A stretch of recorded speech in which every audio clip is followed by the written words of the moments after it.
রোজার চেয়েও বড়, যাকাতের চেয়েও বড়, সাদাকার চেয়েও বড় একটা ইবাদত আছে, আমি কি তোমাদের বলবো না? সাহাবারা বললেন, ইয়া রাসূলুল্লাহ, বালা, অবশ্যই বলবেন। সেটা কি? বিশ্বনবী বললেন, ইসলাহু যাতিল বাইন। দুইজন যখন ঝগড়া লেগেছে, তোমার দুই ভাই যখন ঝগড়া লেগেছে, এই দুইজনের মধ্যে বিরোধ মিটিয়ে মীমাংসা করে দেয়া হচ্ছে সবচাইতে সেরা কাজ। দুইজন ঝগড়া লাগছে, ইসলাহু যাতিল বাইন, দুইজনের মধ্যে মিলিয়ে দেয়া, এটা নামাজ, রোজা, সাদাকার চেয়ে বেশি সওয়াব। সুবহানাল্লাহ। এত আস্তে, হ্যাঁ? ওয়াত্তাকুল্লাহ ওয়া আসলিহু যাতা বাইনিকুম, সূরা আনফাল। আল্লাহ বলেন, আল্লাহরে ভয় করো, ঝগড়া লাগলে মজা নিও না। ওয়াত্তাকুল্লাহ, আল্লাহরে ভয় করো, ওয়া আসলিহু যাতা বাইনিকুম, মিলিয়ে দিও। তাহলে আমরা মিলাই দিই। রাজি আছেন তো? তাহলে আমরা এক উম্মাহ, এক উৎস থেকে এসেছি, এক দেহ, এক প্রাণ। আমাদের সম্পর্ক বড় মজবুত, সীসাডালা প্রাচীরের মতো, কেউ টলাতে পারে না, কেউ ভাঙতে পারে না, ঠিক কিনা? আবার আমাদের সম্পর্ক হলো ভাই ভাই। আমরা ঐক্যবদ্ধ থাকার জন্য দুনিয়ায় এসেছি। কেমন করে ঐক্যবদ্ধ থাকতে হয় দুনিয়াবাসীর শেখানোর জন্য এসেছি। আল্লাহ বলেন, ও নবী, শুধু মুসলমানের মধ্যেই ঐক্য করলে হবে না, প্রয়োজনে ইহুদি নাসারাদের সাথে ঐক্য গড়ে তোলো। কথা শুনতেছেন? প্রয়োজনে আহলে কিতাবদের সাথে ঐক্যবদ্ধ হওয়ার আদেশ দিয়েছে কে? সবাই বলতে হবে, আওয়াজ করে বলেন। আহলে কিতাব, ইহুদি নাসারাদের সাথেও প্রয়োজনে ঐক্যবদ্ধ হওয়ার ঘোষণা দিয়েছে কে? বিশ্বনবী মক্কা থেকে মদিনায় হিজরত করতে গেছেন, ওখানে ইহুদিদের সাথেও কোয়ালিশন করেছেন। সুবহানাল্লাহ পড়বেন না? বনু কাইনুকা, বনু নাদির, বনু কুরাইজা, এই তিনটা দলের সাথে বিশ্বনবী কোয়ালিশন করেছেন একসাথে। কিন্তু তাদের বিশ্বাসঘাতকতার কারণেই তারা বহিষ্কৃত হয়েছে মদিনা থেকে। বিশ্বনবীর এখানে কোনো দোষ নাই, বিশ্বনবী ঐক্যবদ্ধ হতে চেয়েছেন। আল্লাহ তাআলা নবীরে বললেন, নবী তুমি তাদেরকে বলো, ও আহলে কিতাবের ভাইয়েরা, ইহুদি নাসারারা, এসো এসো এসো, আমরা এমন একটা বিশ্বাসের প্রশ্নে একত্রিত হই, যে বিশ্বাস তোমাদের নবীরাও প্রচার করেছে, যে বিশ্বাস আমিও প্রচার করি, যে বিশ্বাসের কথা তোমাদের পবিত্র ধর্মগ্রন্থগুলোতে রয়েছে, আবার যে বিশ্বাসের কথা আমার কোরআনের মধ্যেও রয়েছে, আসলে ওই কথায় আমরা একত্রিত হই। সুবহানাল্লাহ। তাহলে ভিন্ন ধর্মী তাদের সাথে যখন আমরা ঐক্য করব, কিসের উপর ঐক্য? একটা কমন ফেইথ, একটা মৌলিক বিশ্বাসের উপর ঐক্য। আল্লাহ তাআলা বলছেন, কুলিয়া আহলাল কিতাবি তাআলাউ ইলা কালিমাতিন সাওয়াইন বাইনানা ওয়া বাইনাকুম আল্লা না'বুদা ইল্লাল্লাহ ওয়া লা নুশরিকা বিহি শাইআ ولا يتخذ بعضنا بعضا أربابا من دون الله فإن تولوا فقولوا اشهدوا بأننا مسلمون। পড়েন আল্লাহু আকবার। রব্বুল আলামিন বিশ্বনবীকে ডেকে বললেন, নবী তোমার প্রতিবেশী ইহুদিদেরকে ডেকে বলো, তাআলাউ ইলা কালিমাতিন সাওয়াইন বাইনানা ওয়া বাইনাকুম, ও ইহুদিরা, আসো এক টেবিলে বসি, আসো এমন একটা কথার উপরে আমরা সবাই একমত হয়ে যাই, যেই কথা তোমরাও মানো আমরাও মানি, সেটা হচ্ছে আল্লাহ ছাড়া আমরা কারো ইবাদত করব না, আমরা সবাই মিলে ইবাদত করি একজনের, তিনি কে? আল্লাহ ছাড়া কারো ইবাদত চলবে না, আল্লাহর সাথে আমরা শরীক করব না, আল্লাহ ছাড়া নিজেরা নিজেদেরকে রব হিসেবে মানব না। এই তিনটা বিষয়ে যদি একমত হও, চলো আমরা একসাথে বসি, আমরা ঐক্যবদ্ধ হই। পড়েন সুবহানাল্লাহ। তাহলে দেখেন, ঐক্য কি শুধু মুসলমানদের মধ্যে না, প্রয়োজনে অন্য ধর্মের সাথে ঐক্যবদ্ধ হতে হয়। শেষ? আপনাদের ওয়াজ শেষ নাকি? হ্যাঁ, আমরা শেষ করে দিই, অনেক রাত হয়েছে। বসতেছে এরকম উঠা বসা কেন রে ভাই? এজন্যই বড় মাহফিল গুলো পছন্দ হয় না। লক্ষ লক্ষ মানুষ আসবে, ওঠা বসা, ধাক্কা ধাক্কি, মারামারি, পুরো মাইন্ডসেটটাই নষ্ট করে দেয়। আল্লাহর ওয়াস্তে করে বলার পরও এরপরে উঠতেছে, দাঁড়াচ্ছে। কে বলছে আপনাদেরকে 2 দিন আগে আসতে? রাতে মাহফিল বা দুপুরে মাহফিল, সকালবেলা চলে আসবেন, দুপুরে চলে আসবেন, জায়গা নাই পিছনে একটু দেখে চলে যাবেন। এই যে আগামীকালে তো এটা ইউটিউবে চলে যাবে, এই যে মুনকার নাকির কিরামান কাতিবিন, শত শত হাজার হাজার চলে আসছে, এরা রেকর্ড করে কালকে ছেড়ে দিবে, পেয়ে যাবেন। তো এখানে ধাক্কা ধাক্কি, মারামারি, উঠা বসা, এটা ঠিক না। নিয়ম হচ্ছে যারা আসছেন শেষ পর্যন্ত বসে থাকবেন, এটা কোরআনের মাহফিল। কোরআনের মাহফিলের কোনো আদবই আমরা রক্ষা করতে পারিনি। আল্লাহ আমাদেরকে মাফ করুন, আল্লাহ ক্ষমা করুন। ধাক্কা ধাক্কি মারামারি করে ওঠা বসা করে মাহফিলের সৌন্দর্য আমরা নষ্ট করে দিচ্ছি। আল্লাহর রাস্তা আর কয়েকটা মিনিট বসেন, আমি মনে করতেছি এই কথাগুলো খুব গুরুত্বপূর্ণ। মাত্র আর দু একটা কথা বলে আমি শেষ করে দেবো ইনশাআল্লাহ, আর দেরি করবো না। 2-1 মিনিট একটু বসেন, একটু বসেন মেহরবানি করে। প্রিয় ভাইরা, ঐক্য, আমার দিকে তাকান। আল্লাহর হস্তে মুখ দিয়ে একটা আওয়াজ উচ্চারণ করবেন, আল্লাহর হস্তে। চলে যেতে চাইলে চলে যান। আল্লাহর হস্তে শব্দটা যদি কারো কানে যায়, আল্লাহর নামের ওসিলায় আল্লাহর হস্তে মুখ দিয়ে আওয়াজ করবেন। আমার দিকে তাকান, আল্লাহর হস্তে, আল্লাহর হস্তে। যদি পরিস্থিতি কখনো এমনও হয় শিরকের আড্ডাখানা, আপনি ঐক্য প্রতিষ্ঠার জন্য, ঐক্য রক্ষার জন্য শুধু তাওহীদের দাওয়াত দিবেন, ওইখানে আক্রমণ করবেন না। এটা কোরআনের নীতি। কথা বুঝতে পেরেছেন? সামনে শিরকের কি কথা কয় না, শিরকের কি আড্ডাখানা, আখড়া। কিন্তু ঐক্য বজায় রাখার জন্য, গৃহযুদ্ধ এড়ানোর জন্য আপনি শুধু এটা যে শিরক, এটা হারাম, এটা থেকে তোমরা বেঁচে থাকো, শুধু দাওয়াত দিবেন, আপনি আক্রমণ করবেন না। এটা কোরআনের বিধান। সুবহানাল্লাহ কইবেন না? এই চমৎকার ঘটনাগুলো আপনারা শোনাইতে পারবো এরকম বিশৃঙ্খলা করলে। মুসা আলাইহিস সালাম আল্লাহর সাথে সরাসরি কথা বলতেন। ওয়া কাল্লামাল্লাহু মুসা তাকলিমা। সুবহানাল্লাহ পড়েন, আওয়াজ করে সবাই বলেন সুবহানাল্লাহ। এখন বনি ইসরাইল হচ্ছে পৃথিবীর সবচেয়ে গোয়ার জাতি। তারা বলে, মুসা তুমি যে আল্লাহর সাথে কথা বলো আমরা তো দেখি না, তুমি যে কথা বলো আমরা তো শুনি না, তো কি করতে হবে? বনি ইসরাইল বলে, আমাদের মধ্য থেকে 70 জন নিয়ে যাইতে হবে তোর পারে। ওরা আয়েশা যদি কয় হ্যাঁ আমরা শুনছি, তাহলে বিশ্বাস করবে। কত বড় ডাকাত দেখছেন বনি ইসরাইল। এদের চেয়ে গোয়ার জাতি নাই। এত গোয়ার তুমি করেছো মুসা আলাইহিস সালামের সাথে। তুমি যে আল্লাহর সাথে কথা বলো আমরা তো দেখি, কি করব? 70 জন আমাদের বন্ধু বান্ধব যে যদি দেখে তারা বলবে ওকে আস, 70 জন আস। 70 জন নিয়ে গেল। মুসা আলাইহিস সালাম হারুন আলাইহিস সালামকে খেলাফা দিয়ে গেলেন, আল্লাহ ওনাকে নবী বানালেন। মুসা আলাইহিস সালাম বললেন, হারুন খবরদার, বনি ইসরাইলের মধ্যে তাওহীদের বাণী প্রচার করবা, ঐক্য ধরে রাখবা, বিচ্ছিন্ন হতে দিবা না। চলে গেছে। এইদিকে বনি ইসরাইলের এক দুষ্ট লোক ছিল, নাম সামিরি। কি নাম? সামিরি। সে সবাইরে বলল তোমাদের স্বর্ণগুলো ফালাও। স্বর্ণগুলো ফেললো। বনি ইসরাইলের স্বর্ণগুলোকে গলিয়ে সে একটা গরুর বাচ্চা বানালো। গোবৎস। কিসের বাচ্চা? দেখেন গরুর পূজা কিভাবে শুরু হয় পৃথিবীতে প্রথম। গোবৎস পূজা, গরুর বাচ্চার পূজা কিভাবে। সে স্বর্ণ গলি গরুর বাচ্চা করে, জিবরাইল আলাইহিস সালাম যে জমিনে এসেছিলেন, ওই ফেরেশতার পায়ের নিচে একটু মাটি সে বুদ্ধি করে প্যাকেটে রেখে দিয়েছিল। সে গরুর বাচ্চা বানায় স্বর্ণ দিয়ে গলিয়ে ওই মাটি এটার মধ্যে ঢুকাই দিচ্ছে বেলকি দেওয়ার জন্য।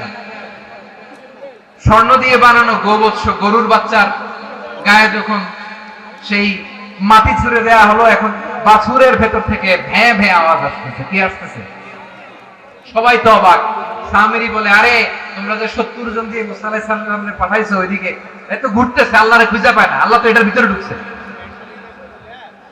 নাউজুবিল্লাহ বলবেন না? তোমরা যে 70 জন দিয়ে পাঠাইলা, 70 জন নিয়ে মুসা আলাইহিস সালাম খালি ঘুরতেছে, আল্লাহরে পায় না। পাবে কেমনে? আল্লাহ তো নাউজুবিল্লাহ এটার ভিতরে। সিজদা দাও। এই সিজদা দিয়ে আল্লাহর নবী হারুন আলাইহিস সালাম বললেন, খবরদার, এটা সুস্পষ্ট শিরক। আল্লাহ সব গুনাহ মাফ করে, শিরকের গুনাহ মাফ করে না। খবরদার, তোমরা থামো। কে শোনে কার কথা? এই যে যেমন এখন আমরা, আপনারা আমার কথা শুনতেছেন না? শুনতেছেন? হারুন আলাইহিস সালাম বললেন, খবরদার, এই শিরকি কাজে তোমরা সংযুক্ত হয়ো না। তোমাদেরকে কি মনে নাই আমার ভাই মুসা আলাইহিস সালাম কি বলছে? আল্লাহ শিরক মাফ করে না। খবরদার, শিরক করো না, আল্লাহরে ভয় করো। হারুন আলাইহিস সালাম তোদেরকে বুঝালেন শিরক করো না, আল্লাহরে ভয় করো। শুধু এতটুকুই তিনি বুঝালেন, দাওয়াতি কাজ পালন করলেন, কিন্তু প্রতিরোধ করেন নাই, সশস্ত্র সংগ্রামে লিপ্ত হন নাই, বাধা দেন নাই। কারণ গৃহযুদ্ধ বেঁধে যেতে পারে। উনি ভাবলেন, আমি যদি আমার বাহিনী নিয়ে দাওয়াত দেওয়ার সাথে সাথে প্রতিরোধ করি, আক্রমণ করি, ওরাও আমারে আক্রমণ করবে, ব্লাডশিট হবে, রক্তপাত। এমন অবস্থা হবে বনি ইসরাইলের মধ্যে, যেটা হয়তো আমার ভাই মুসাও কন্ট্রোল করতে পারবে না। সুবহানাল্লাহ কইবেন না? এক একজন নবীকে আল্লাহ তাআলা কি ইন্টেলেক্ট দিয়ে পাঠিয়েছেন। তিনি ভাবলেন, আমি দাওয়াতি কাজটাই করি, এটা যে হারাম এটা থেকে শুধু বারণ করি কিন্তু প্রতিরোধ না করি। আমি যদি ঐক্য ধরে রাখতে পারি বাকিটা আমার ভাই সামনে নিতে পারে। হারুন আলাইহিস সালাম প্রতিরোধ করলেন না, বনী ইসরাইলের মধ্যে গৃহযুদ্ধ বেঁধে যাওয়ার আশঙ্কায় প্রতিরোধ করলেন না, আক্রমণ করলেন না, শুধু দাওয়াত দিলেন। ইন দা মিনটাইম মুসা আলাইহিস সালাম আল্লাহর সাথে কথা বলে যখন ফিরে আসলেন দেখলেন বনী ইসরাইলের অধিকাংশ লোক মুশরিক হয়ে গেছে, মুশরিক হয়ে গেছে। মুসা আলাইহিস সালাম রেগে গেলেন, রেগে প্রথমে বনী ইসরাইলদেরকে অ্যাটাক না করে ভাইয়ের দাড়ি ধরলেন। হারুন আলাইহিস সালামের দাড়ি আর চুল, মেজাজি নবী ছিলেন। হারুন তুমি কি করলা? তোমারে কি দায়িত্ব দিয়ে গেলাম, তুমি কি করলা? তুমি থাকতে বনী ইসরাইল কেমন করে শিরকের কাজে নিমজ্জিত হয়ে যায়? সাইয়েদনা হারুন আলাইহিস সালাম বললেন ইন্নী, কোরআন সাক্ষী, কোরআন থেকে কোট করছি, ইন্নী খাশিতু আন তাকুলা ফাররাকতা বাইনা বনি ইসরাঈল ওয়া লাম তারকুব কওলি। ও আমার ভাই, আমার দাড়ি ধরবেন না, আমার মারবেন না। আমি ভয় করেছি, আমি ভয় পেয়েছি, না জানি আপনি বলেন তুমি কেন খাশিতু আন তাকুলা ফাররাকতা বাইনা বনি ইসরাঈল, আপনি এসে আমারে যদি বলেন তুমি কেন ঐক্য ধরে রাখলে না, কেন মারামারি হলো, কেন রক্তপাত হলো, তোমার কি এই দায়িত্ব আমি দিয়ে দিয়েছিলাম? আমার কথার দিকে কি তুমি ভ্রুক্ষেপ করো নাই? আমি যে বলছি তাওহীদের বাণী প্রচার করবা আর ঐক্য ধরে রাখবা, আমার কথা কি শোনো নাই? আপনি আমারে ধমকাবেন, এই জন্য আমি প্রতিরোধ করি নাই, আক্রমণ করি নাই, গৃহযুদ্ধ আটকানোর জন্য কিন্তু আমি দাওয়াত দিয়েছি। সুবহানাল্লাহ পড়ে ঐক্য ধরে রেখেছেন। মুসা আলাইহিস সালাম মুহূর্তেই সামিরীকে আক্রমণ করলেন, অ্যাটাক করলেন, শাস্তি দিলেন। মুহূর্তেই গোবৎস গরুর বাছুরকে ভেঙে চুড়ে মেসাকার করে সাগরের মধ্যে ভাসিয়ে দিলেন। পুরো বনী ইসরাইলকে আবার তাওহীদের উপর প্রতিষ্ঠিত করলেন। পড়েন সুবহানাল্লাহ। এই ঘটনা থেকে শিক্ষা কি? শিক্ষা হচ্ছে আপনি শিরকের আড্ডাখানা দেখলেও বৃহৎ স্বার্থে তাওহীদের দাওয়াত দিবেন, প্রয়োজনে আপনি ঐক্য নষ্ট করবেন না। সুবহানাল্লাহ পড়বেন না? তাহলে ঐক্যের গুরুত্ব বেশি না কম? বলেন, আওয়াজ করে বলেন। ওয়াতাসিমু বিহাবলিল্লাহি জামিআ, আল্লাহর রশিকে আঁকড়ে ধরো। ওয়ালা তাফাররাকু, তোমরা বিচ্ছিন্ন হয়ো না। পেকুয়ার ভাইরা আওয়াজ করে বলেন তো আদেশটা কার? এখন বলেন আমাদের ঐক্যবদ্ধ জীবনের দরকার আছে না নাই? এই যে ডক্টর মোহাম্মদ ইউনূস আমাদের লিডার, উনি যে আমাদেরকে জাতীয় ঐক্যের আহ্বান জানিয়েছে, ওনার আহ্বানে আমাদের সাড়া দেওয়ার দরকার আছে না নাই? রাজনীতিবিদদের যে ডাকছে খুশি লাগে নাই আপনার? আলেমদের ডাকছে খুশি লাগে নাই? আলহামদুলিল্লাহ বলবেন না?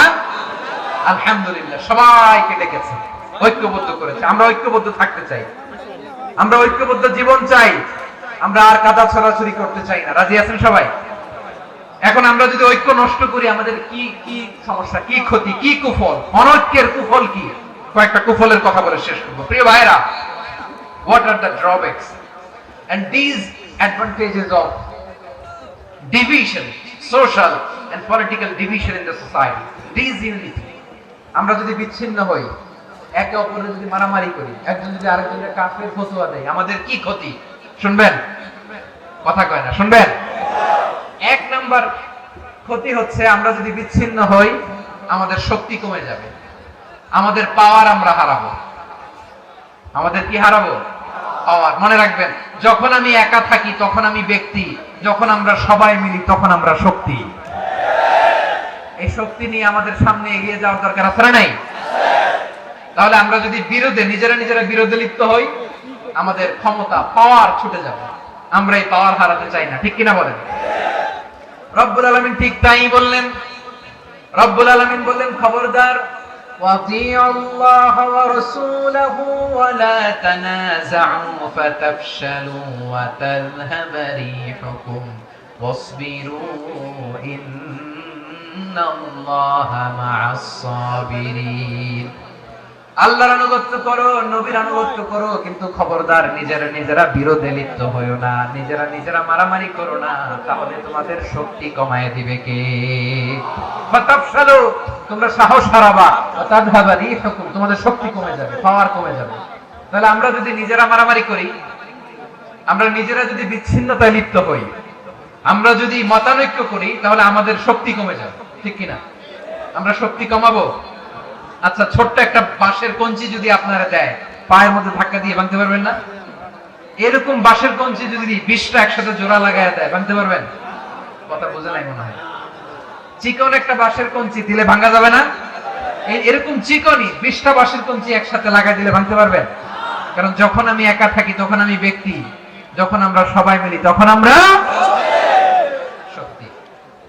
আমরা যেন শক্তি না হারাই। আমরা বিরোধে লিপ্ত হলে আমাদের শক্তি কমে যাবে। এই হচ্ছে 1 নম্বর ডিসঅ্যাডভান্টেজ।